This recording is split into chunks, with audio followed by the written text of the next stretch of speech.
welcome back to my channel. My name is Amna and you are watching my channel, and in this video we'll try to talk about the Sindh Agricultural University Ranajam, which is my university as well. So this video will be going to for those people, those students who want to join the Sindh Agricultural University. So I will be putting some of the views, some of the pros and cons of that joining. So it might be helpful for you, and if it proved helpful for you, subscribe to my channel, because according to the Google Analytics, there are 70% of the viewers in my channel that have not subscribed to my channel. So please subscribe to my channel and let's move forward. So almost there are 7 departments, 7 faculties in my university, in Sindh Agricultural University, which is located in the Tandujam. Uh, One is the agricultural engineering, second is the IT, information technology. Those students who belong to the pre-engineering, who have done the pre-engineering in the FSC, they can join them. Otherwise, pre-medical cannot join these two departments, these two faculties. They cannot join them. Otherwise, 5 other faculties, the pre-medicals and the pre-engineerings, can join them. These are the crop protection, crop production, and the information Institute of Food Technology, Food Science and Technology. On the other hand, there is a department of social science. On the other hand, there is a faculty of the animal husbandry and the veterinary sciences, and the department is known as the DVM. You're right. Your degree will be known as a DVM, Doctor of Veterinary Medicine. So, as I belong to the DVM, Animal Husbandry and Veterinary Sciences, and it has been 3 years that I am in that university. So I have gathered some amount of the experience of myself. So I'm going to share in this video.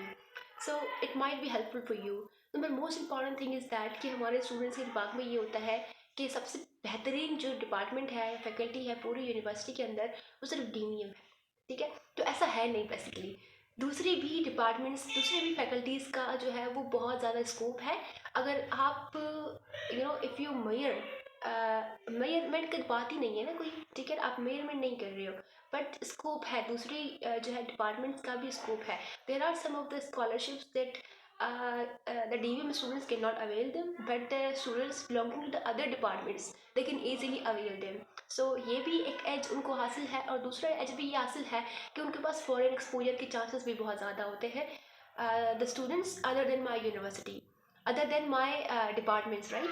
तो दूसरे जो faculty के students हैं, उनके पास थोड़ा सा as ये भी होता है कि वो अपनी एमफिल बाहर जो है कर सकते हैं. मतलब देखा गया है कि वो जो है उनके स्टूडेंट्स जा रहे होते हैं. I don't know why, but ये क्यों है, क्या वजह है इसके पीछे.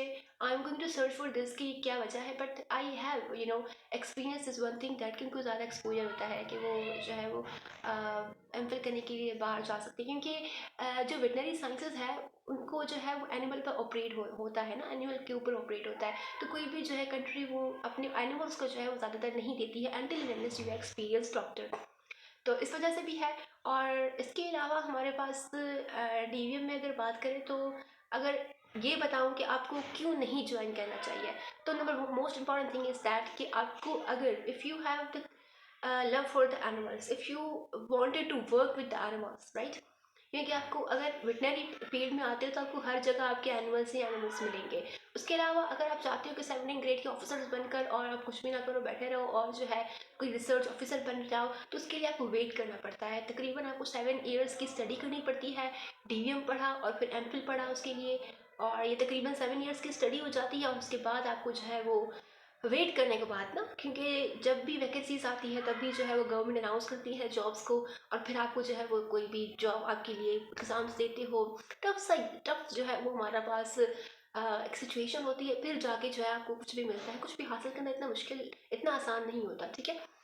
अच्छा, इसके अलावा अगर आप आना चाहते हो इस यूनिवर्सिटी में, तो इसका जो इन्वायरमेंट है, फ्रेंडली इन्वायरमेंट है, बहुत जो है क्लीन है, और इसके अलावा ग्रीनरी हर जगह है. बहुत खूबसूरत यूनिवर्सिटी है. आई ये तो बात मानने की, ये बहुत खूबसूरत यूनिवर्सिटी है. और इसके अलावा जो है most important thing is that कि यहाँ पे फील्ड वर्क इतना ज़्यादा नहीं होता. आपको खुद मेहनत करनी पड़ती है, खुद कोशिश करनी पड़ती है, आगे बढ़ना पड़ता है कुछ भी चीज़ को हासिल करने के लिए. और मतलब या your hard work matters the most. उसके अलावा भी जैसे है ना कि आपको दूसरों से जो है वो छीन कर और कुछ जो है वो लेकर आगे बढ़ना होता है। मतलब अगर 10 स्टूडेंट्स हैं, एक केस को देख रहे हैं, तो एक केस में अगर है तो उसको एक ही जो है वो सिरिंज लगनी है। तो आपको अगर सीखनी है कि how you will going to perform, आपको कैसे जो है वो सिरिंज लगानी है, तो आपको जो है वो उससे उसके लिए जो है ना वो आगे बढ़ना पड़ेगा और अपने आप को जो है प्रोमिनेंट करना पड़ेगा, right. It is the most important thing. और इसके अलावा ये नहीं है कि टीचर्स आपको खुद जो है वो अपॉर्चुनिटी देते हैं, हाँ भाई आप आओ आप सीखो, ऐसा नहीं होता। आपको खुद जो है वो मेहनत करनी पड़ती है, फील्ड्स में आउट जाना पड़ता है। और क्योंकि हमारी यूनिवर्सिटी में ये होता है कि there are a lot of students in the class. ये बहुत डिसएडवांटेज एज है कि 200 से ऊपर ज़्यादा स्टूडेंट्स हमारी एक जो है क्लास में आ जाते हैं। तो एक टीचर उनको कैसे पढ़ा सकता है? हालांकि बेंचेस बन जाती हैं आज जो है, अ, अब जो आने वाली जो बेंचेस आती हैं उसके लिए 3 बेंचेस बनती हैं अलग अलग, ठीक है। मतलब 3 जो है वो बेंचेस वो डिवाइड होते हैं स्टूडेंट्स। अगर फॉर एग्जांपल 2K20 है हमारी यूनिवर्सिटी में डीवीएम में, तो उसकी 3 बेंचेस प्रैक्टिकल्स के बनी हुई हैं, एक ए बेंच, बी बेंच और सी बेंच। उनके अलग अलग प्रैक्टिकल्स होते हैं ताकि स्टूडेंट्स डिवाइड हो जाए, क्योंकि बहुत ज़्यादा स्टूडेंट्स हैं तो डिवाइड हो जाते हैं और अलग अलग अपना जो है वो प्रैक्टिकल्स परफॉर्म करते हैं। ये टीचर के लिए भी फ़ायदा होता है। मगर अगर देखोगे, अगर 200 से ऊपर स्टूडेंट्स हैं तो 3 बेंचेस में 50 से ऊपर तो आते होंगे ना, 50 से 80 तक ही आते होंगे। तो it is also the very huge amount of the students के जो है वो एक टीचर उसको फैसिलिटेट कर रहा होता है। तो उसमें जो है ये इसमें ये हो जाता है कि लर्निंग का जो है वो कैपेसिटी और लर्निंग इन्वायरमेंट थोड़ा सा है ना वो स्लो डाउन हो जाता है। ये थोड़ा सा एडवांटेज है। बट अदरवाइज मतलब जॉब्स की बात करें तो जॉब्स उसमें कभी ना कभी जो है वो बहुत मेहनत के बाद भी और मिल जाती हैं, मतलब आ जाती हैं इसकी जॉब्स, और अगर बहुत अच्छी आती हैं 17 ग्रेड्स की आती हैं। अभी भी हमारे जो स्टूडेंट्स हैं यूनिवर्सिटी के जो एमफिल कर रहे होते हैं, उनकी जो एमफिल कंप्लीट हो गई है, उन्होंने जो उन कमीशन एग्ज़ाम्स दिया था तो तकरीबन जो है वो ऑलमोस्ट पास हो गए हैं और जो है 17 ग्रेड के ऑफिसर्स बन गए हैं। तो जब भी अब गवर्नमेंट को फील होगा कि यहाँ पर जो एलोकेशन की ज़रूरत है तो वो उनको जो है वो अपॉइंट करेंगी, एलोकेट उनको करेंगी। तो 17 ग्रेड ऑफिसर्स बन गए हैं तो आस्ता आस्ता उनकी जो प्रमोशन होती जाएगी इंशाल्लाह। But to be very honest कि आपको जो है इसमें देना पड़ता है, टाइम कंज्यूमिंग होता है, ठीक है। ये तो हो गई हमारे डीवीएम की बात कि इसमें जो है वो स्कोप क्या है। ओके, दूसरे डिपार्टमेंट्स के भी स्कोप है। ये मैं सिर्फ ये कह सकती हूँ कि they have their importance as well. जैसे कि इकोनॉमिक्स आ जाता है, इकोनॉमी में आ जाता है, तो इंग्लिश डिपार्टमेंट में आ जाता है। तो ये बहुत अच्छे डिपार्टमेंट्स हैं।